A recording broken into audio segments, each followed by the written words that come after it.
Lors de la réunion parents-professeurs, mon fils a présenté son beau-père comme son « vrai père » et moi comme « l'ex de sa mère ». J'ai serré la main de l'enseignante et je suis parti discrètement. Cette semaine-là, le paiement de son appareil dentaire a été refusé et son camp d'été a été annulé. Mon ex est arrivé en pleurant. Je suis divorcé de Sarah depuis maintenant 3 ans, et nous partageons la garde de notre fils de 11 ans, Marcus, depuis lors. L'arrangement était censé être simple.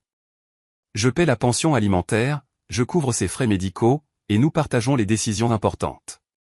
Sarah s'est remariée l'an dernier avec un certain Derek, qui travaille dans les assurances, et Marcus semblait s'être assez bien adapté à la présence d'un beau-père. La réunion parents-professeurs était prévue le jeudi soir au collège de Marcus. Sarah et moi avions convenu il y a des mois que j'irais à celle-ci, puisqu'elle s'était rendue à la précédente. Je suis arrivé à 19h précise, j'ai trouvé la salle de classe de Madame Patterson et j'ai attendu dans le couloir avec les autres parents. Quand mon tour est venu, je suis entré, m'attendant à la discussion habituelle sur les notes et le comportement de Marcus. Madame Patterson a souri chaleureusement et m'a indiqué la petite chaise en face de son bureau. Elle s'est lancée dans son discours préparé, expliquant que Marcus était un élève brillant qui avait parfois du mal à se concentrer en cours de mathématiques.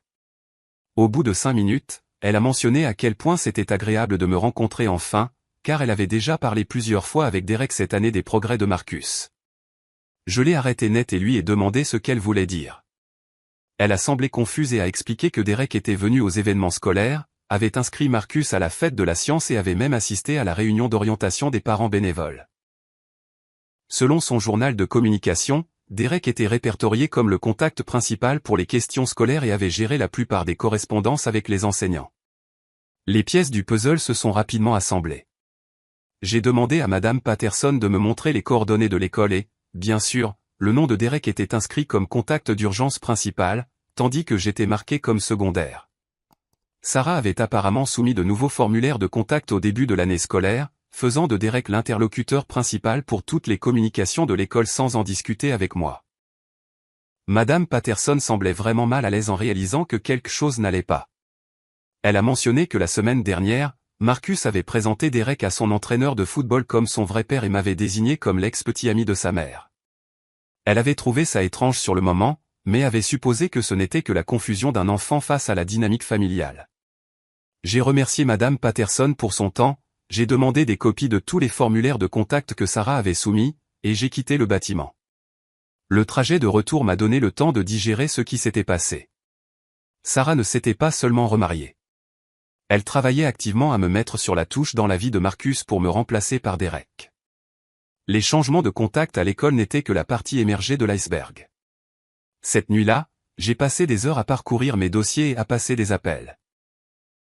J'ai découvert que Sarah avait également changé les contacts d'urgence de Marcus chez son médecin, mis à jour son assurance dentaire pour supprimer mes préférences de notification, et avait inscrit Derek comme personne autorisée à venir chercher Marcus au camp d'été que je payais. Elle avait essentiellement mené une campagne systématique pour faire de Derek la figure paternelle principale. Le lendemain matin, j'ai appelé mon avocat et fixé un rendez-vous d'urgence. J'ai apporté toute la documentation que j'avais rassemblée, y compris les formulaires de contact de l'école et les changements de notification médicale. Mon avocat a confirmé ce que je soupçonnais déjà, Sarah avait violé de multiples aspects de notre accord de garde en prenant des décisions unilatérales sur le bien-être de Marcus et en sapant activement mon implication parentale. Nous avons déposé une requête pour outrage au tribunal cet après-midi-là, mais j'ai décidé de gérer la situation immédiate à ma manière.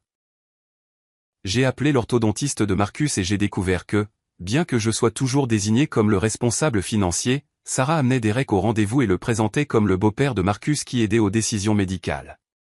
Le prochain paiement pour l'appareil dentaire devait être traité le lundi, un ajustement de $1,200 qui serait refusé en arrivant sur mon ancien compte. J'avais changé de banque il y a 6 mois car Sarah n'arrêtait pas de mettre à découvert par erreur le compte joint que nous avions gardé pour les dépenses de Marcus.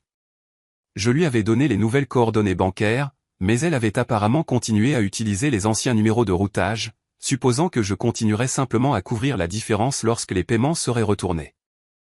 Lundi matin, j'ai reçu l'appel attendu.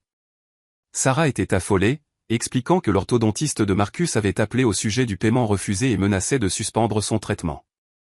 Elle m'a demandé pourquoi j'avais saboté le paiement, et j'ai calmement expliqué que j'avais fermé l'ancien compte il y a des mois en raison de prélèvements non autorisés. Elle s'est immédiatement mise à crier, disant que j'étais mesquin et que je faisais du mal à Marcus à cause de problèmes d'adultes. Je l'ai laissé se défouler pendant environ 30 secondes avant de l'interrompre pour lui demander pourquoi Derek n'avait pas couvert le paiement, puisqu'il était apparemment la figure paternelle principale de Marcus maintenant. Il y a eu un silence à l'autre bout du fil. J'ai poursuivi en mentionnant que j'avais également arrêté le paiement du camp d'été, car Derek devrait probablement assumer cette responsabilité aussi. La voix de Sarah s'est brisée alors qu'elle me demandait de quoi je parlais. J'ai expliqué que, puisqu'elle avait fait de Derek le contact principal pour tout ce qui concernait l'école et que Marcus le présentait comme son vrai père, il semblait logique que Derek prenne également en charge les responsabilités financières. L'annulation du camp a été un coup dur, car Marcus l'attendait avec impatience depuis des mois. C'était un programme spécialisé en sciences, technologie, ingénierie et mathématiques, STEAM, qui coûtait $3000, et j'avais payé la compte en février. Le paiement final était dû cette semaine, et sans lui, Marcus perdrait sa place. Sarah m'a supplié de reconsidérer ma décision, mais je lui ai dit que Derek était libre de couvrir le solde s'il voulait assumer cet engagement financier. Les conséquences immédiates s'accumulaient déjà. Sarah appelait tous les jours, alternant entre colère et désespoir. Derek n'était apparemment pas aussi disposé à intervenir financièrement qu'il l'avait été pour jouer au papa lors des événements scolaires. L'orthodontiste de Marcus avait mis son traitement en pause après le refus du paiement, et Sarah ne parvenait pas à trouver l'argent pour le relancer. La place au camp d'été avait été attribuée à quelqu'un sur la liste d'attente lorsque le paiement final n'était pas arrivé. Plus important encore, Marcus commençait à poser des questions sur les raisons de ces changements. Sarah s'est finalement présentée à mon appartement le jeudi soir, l'air épuisé et abattu. Elle avait pleuré, son maquillage avait coulé et sa voix était rauque. Elle a demandé si nous pouvions parler et je l'ai invitée à entrer, mais j'ai précisé que Derek n'était pas le bienvenu chez moi. Elle s'est assise sur mon canapé et a admis qu'elle avait fait une erreur. Toute cette histoire de changement de contact scolaire pour Marcus était l'idée de Derek. Elle a prétendu qu'il l'avait convaincu que ce serait plus efficace s'il gérait les communications scolaires, car il avait des horaires de travail plus flexibles. Elle a insisté sur le fait qu'elle n'avait jamais voulu que les choses aillent aussi loin. Je lui ai demandé directement pourquoi elle avait permis à Marcus de présenter Derek comme son vrai père. À ce moment-là, elle s'est complètement effondrée, avouant que Derek avait insisté pour avoir une structure familiale plus traditionnelle et l'avait convaincu que Marcus serait mieux avec une figure paternelle stable qui était réellement présente dans sa vie quotidienne. La conversation a duré plus d'1 heure. Sarah a expliqué que Derek était de plus en plus contrôlant concernant sa relation avec moi, remettant constamment en question pourquoi elle avait besoin de se coordonner avec son ex-mari pour quoi que ce soit. Il lui avait fait sentir que maintenir une relation de coparentalité était en quelque sorte un manque de respect envers leur mariage. J'ai écouté tout ce qu'elle avait à dire, puis je lui ai expliqué précisément comment ses actions avaient violé notre accord de garde et endommagé ma relation avec Marcus.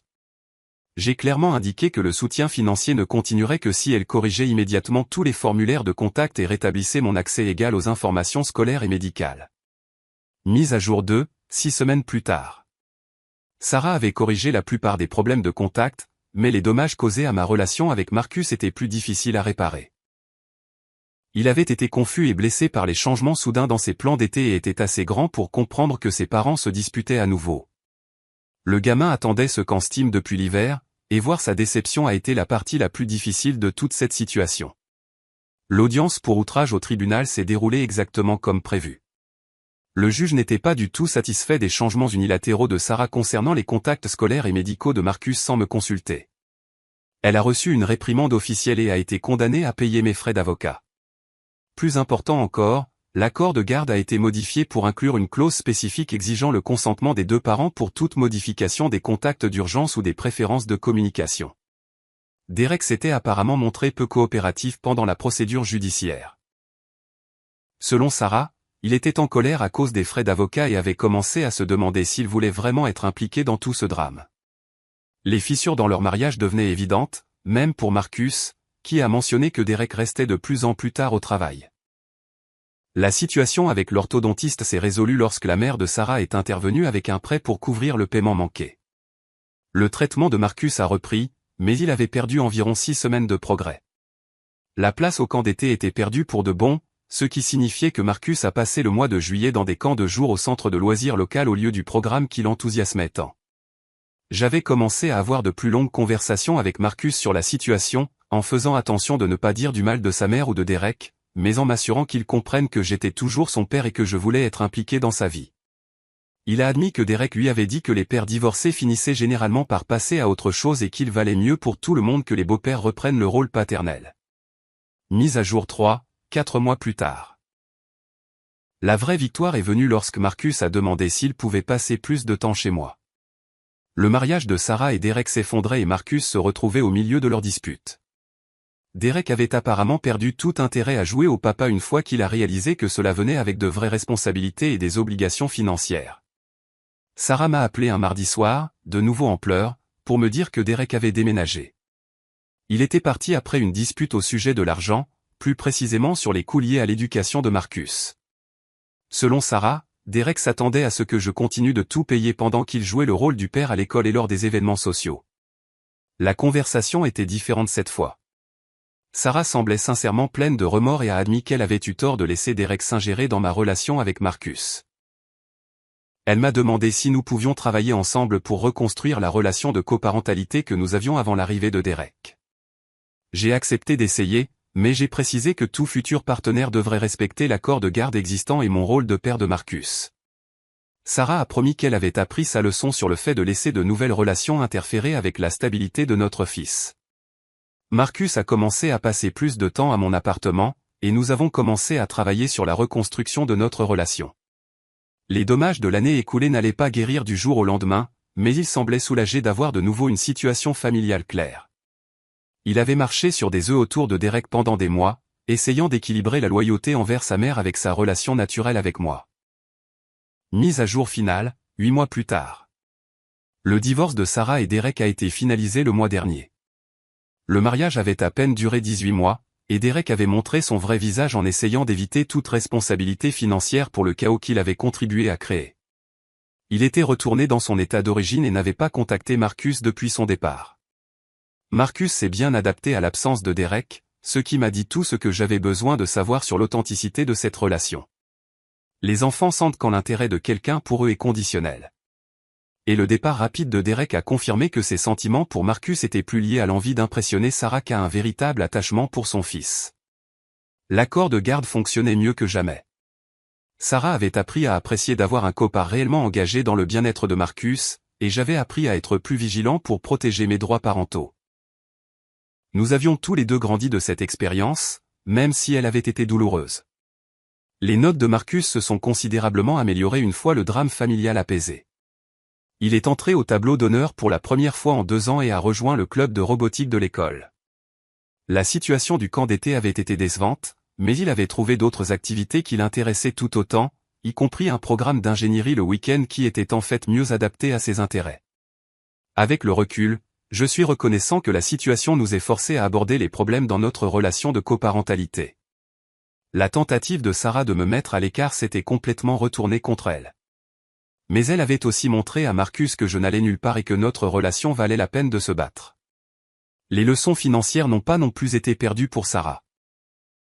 Elle avait appris que trouver quelqu'un prêt à jouer à la vie de famille était très différent de trouver quelqu'un prêt à assumer les véritables responsabilités de la parentalité. La retraite rapide de Derek lorsque l'argent est devenu un problème avait été l'électrochoc dont elle avait besoin. Aujourd'hui, Marcus et moi avons une relation plus forte que nous n'en avons jamais eue depuis le divorce. Il sait que je suis son père et que je serai toujours là pour lui, peu importe qui peut aller et venir dans la vie de sa mère. Cela vaut plus que n'importe quelle pension alimentaire ou frais d'avocat.